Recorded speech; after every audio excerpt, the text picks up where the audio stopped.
GHMC ఎన్నికలపై high court ఇచ్చిన ఉత్తర్వులను స్వాగతిస్తున్నామని అన్నారు కాంగ్రెస్ నేత మర్రి శశిధర్ రెడ్డి. ఇది ప్రజాస్వామ్య విజయంగా వర్ణించారాయన. ప్రజాస్వామ్య విలువల్ని కాలరాసేలా జీహెచ్ఎంసీ ఎన్నికలపై టీఆర్ఎస్ చేసిన కుట్రలకు హైకోర్టు బ్రేకులు వేసిందన్నారు మర్రి శశిధర్ రెడ్డి.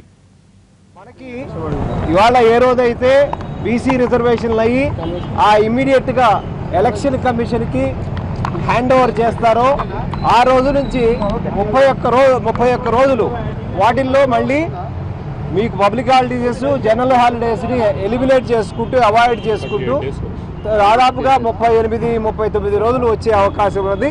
ఆ విధంగా కోర్టు ఇవాళ ఆర్డర్ పాస్ చేసింది. హైకోర్టు ఇచ్చినటువంటి ఉత్తర్వును స్వాగతిస్తున్నాను.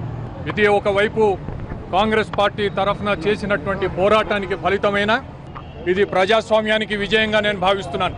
ప్రజాస్వామ్య విలువలను కాలు రాసేటువంటి విధంగా టీఆర్ఎస్ ప్రభుత్వం ఏ విధంగానైతే జీహెచ్ఎంసీ ఎన్నికలు నడిపించేటువంటి కుట్ర చేసిందో డిసెంబర్ 8 నాటికి బయటికి రావాల్సినటువంటి వార్డ్ రిజర్వేషన్స్ను రానివ్వకుండా చివరి దాకా రానివ్వకుండా దానికి తోడుగు అంటే గతంలో హైకోర్టు 15 డిసెంబర్ లోపు పూర్తి చేయాల్సినటువంటి ప్రక్రియను పూర్తి చేయకుండా 31 జనవరి లోపు ఎన్నికల ప్రక్రియను పూర్తి చేయడానికి మేము ఈ చట్టాన్ని అమెండ్ చేశాము జియో ద్వారా అనేటువంటి విషయాన్ని ముందుకు తీసుకొస్తూ ఏమాత్రం ఇతర పార్టీలకు సమయం ఇవ్వకుండా వారికి రిజర్వేషన్స్ అన్ని ముందే తెలుసు ఇతర పార్టీకి తెలవకుండా ఉండాలి చివరిదాకా అదే విధంగా పెట్టాలని చేసినటువంటి కుట్రను మేము విజయవంతంగా